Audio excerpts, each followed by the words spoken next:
আসসালামু আলাইকুম। এখন আমি রান্না করব কলই শাক।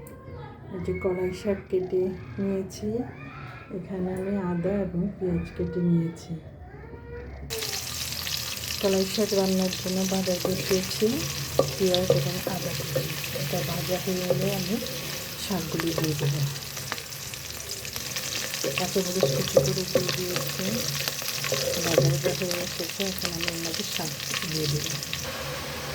শাক এবং লবণ দিয়ে দিয়েছি। এখন এটা আমি হাই হিটে ভাজবো।